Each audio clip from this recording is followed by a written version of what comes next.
Heath Bell, who rejoins us on the show. Thanks so much for coming back. Appreciate it.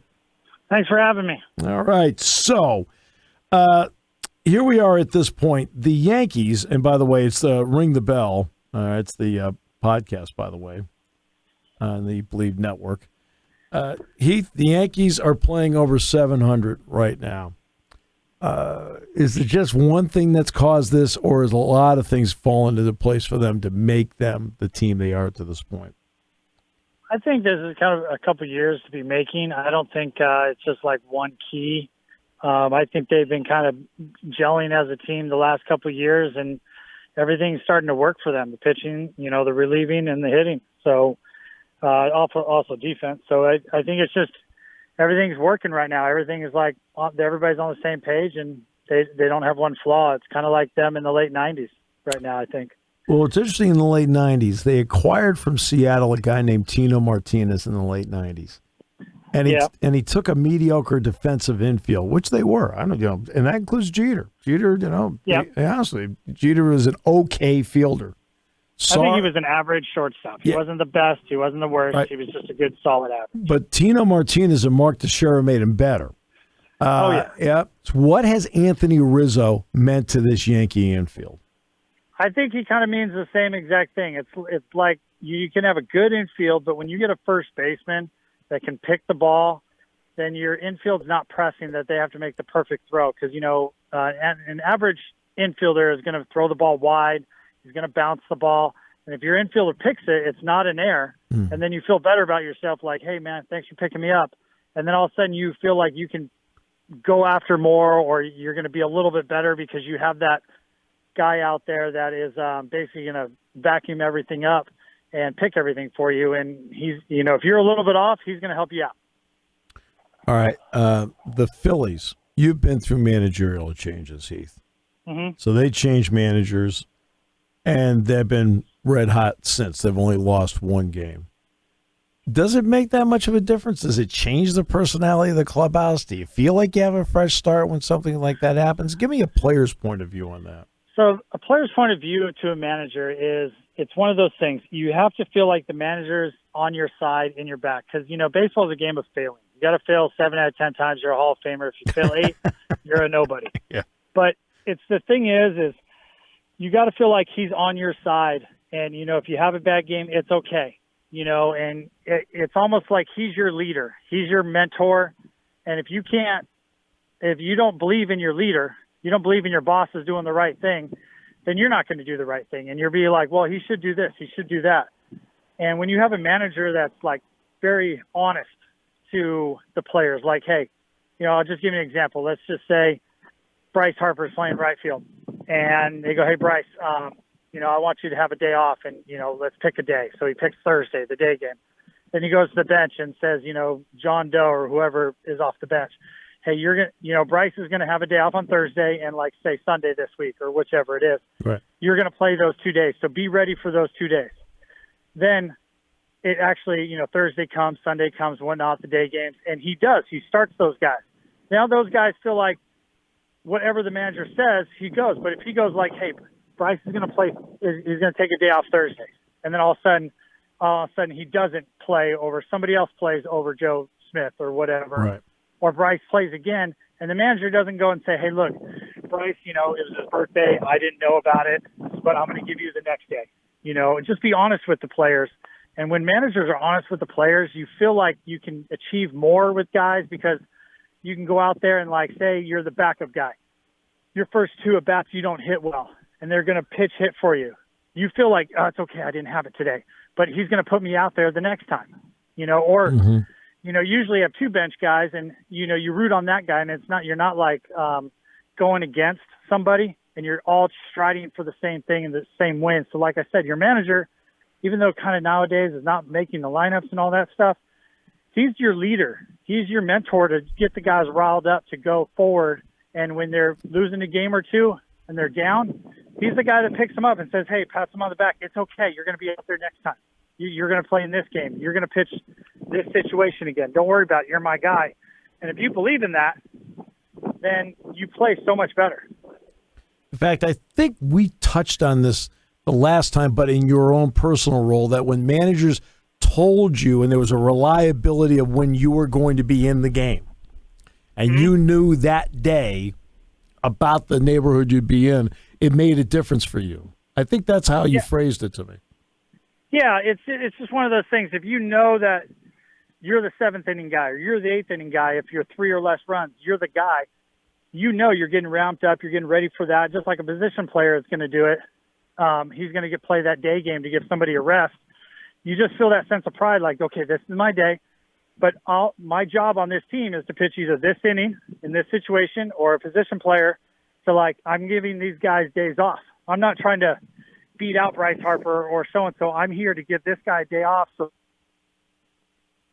and like I said, everybody's on the page and everybody's fighting for the same thing, is to win that ring at the end. Not necessarily like a lot of people think you're trying to do your best for that contract. You're really going out there trying to win a ring. And then all the other stuff comes in the offseason and stuff like that. The Padres are 4 percentage points behind the Dodgers, and I don't think a lot of people realize that because the Dodgers do get a lot of publicity. Tatis hasn't played yet.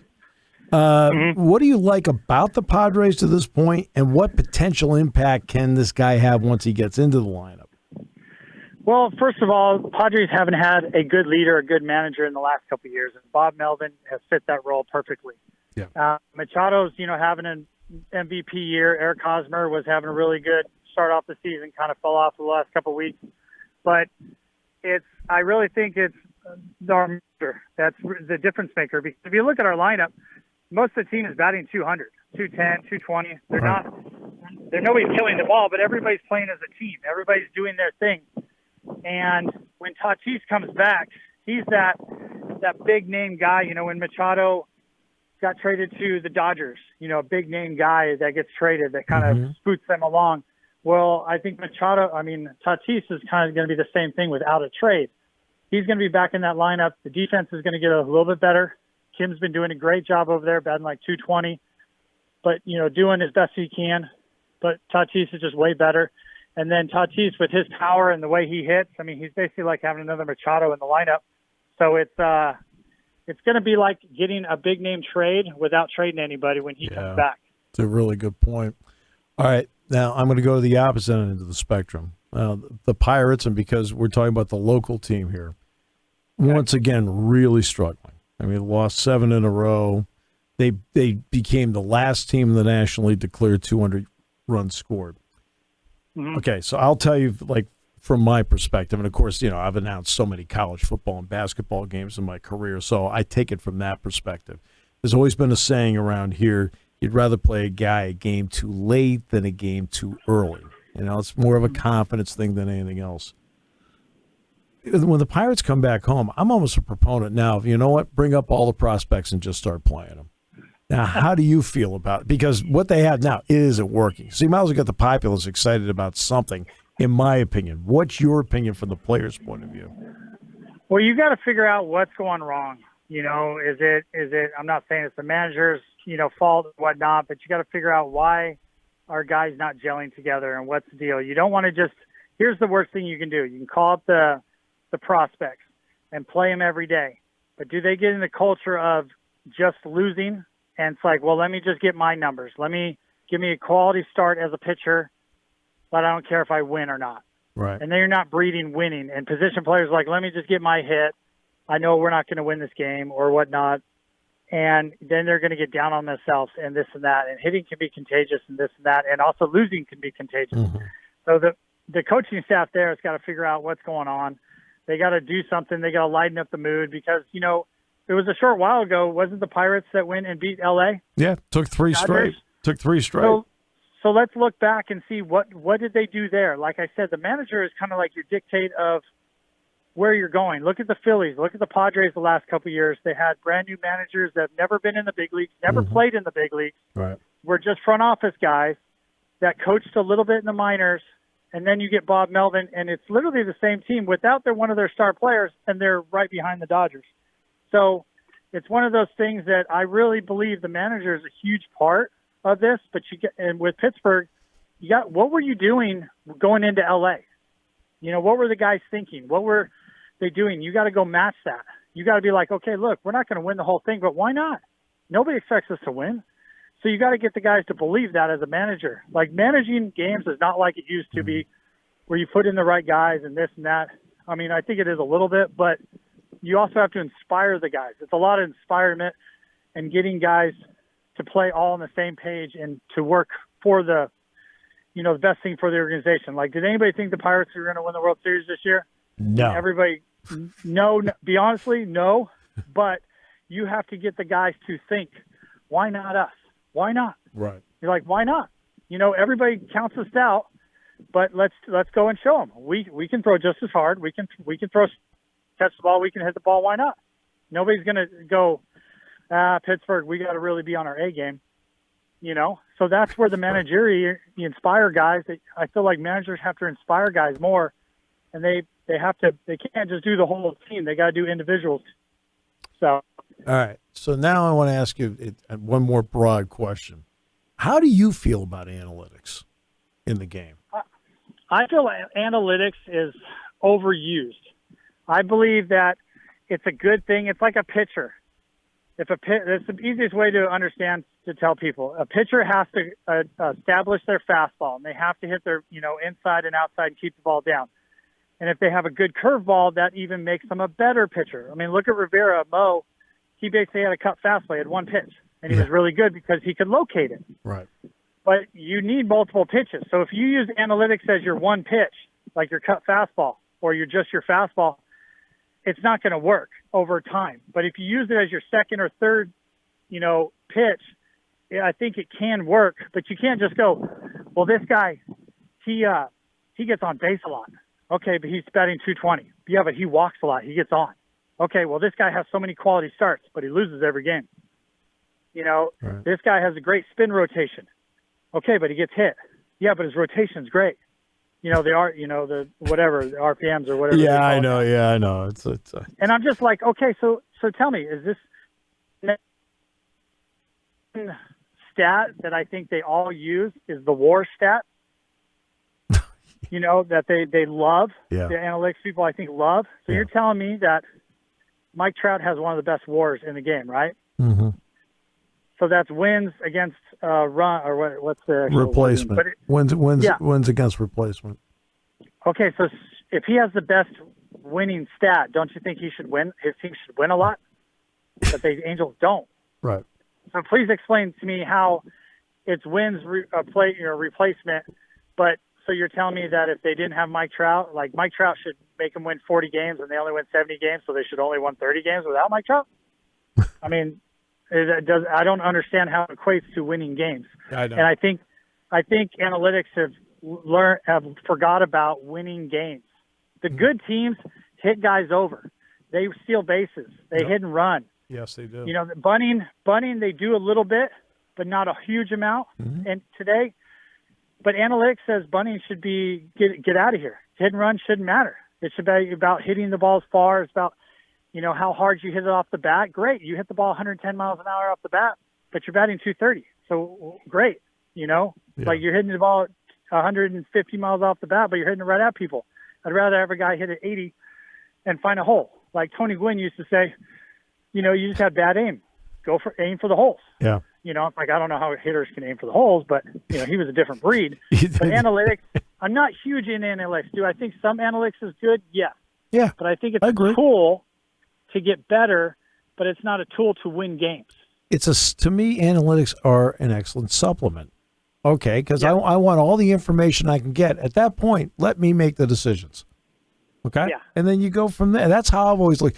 And when it comes to Mike Trout, I'll never forget the year that Miguel Cabrera won the Triple Crown. And the debate was, but look at all of Trout's wins above replacement. Look, you and I both know the guy replacing Trout isn't as good as he is. Okay, I got it. Okay. I can see that with my own eyes. But Cabrera's Triple Crown allowed Detroit to win. You take him off the team, they're not going to win the division, which they did that year. Trout, exactly. They were 10 games under 500 with him. With Trout, what does it matter what his numbers were? Yeah, that's my big thing about analytics. Yes. You can't argue that part. Like if you're telling me you give this team and you do all analytics They should win every single year because, Yes. like, we all look at analytics like Moneyball and Oakland, whatnot. Why don't they win every single year? They're supposedly the best at it. Or even look at the Red Sox have done it, and they said we win analytics, we win the big name players, and then we got rid of everybody. We win analytics. They're good for like 1 year, and then they suck for like 2 or 3. Then they're good for another year, then they suck. Yeah. As soon as they spend more money. Work. Yeah. Right. Let's have baseball guys. I would rather have a baseball hitter than a guy that just gets on base all the time. Yep. So because what happens when we face a really good team, like just say the Dodgers or the Padres right now that have a good pitching staff, they're not going to walk anybody. They're going to strike people out. Yeah. So you need somebody that hits the ball. Yeah. Everybody else, maybe like Pittsburgh, they're going to walk some guy. Right. But not the good teams, not the first place teams. They're going to throw strikes. So you got to get somebody that actually hit the ball good. So anyway. Well said. Thanks. I always love is. Hey, look, you lived it. That's why I asked it. So I appreciate it. Appreciate you very much. Look forward to our next conversation. It's always great. Thanks.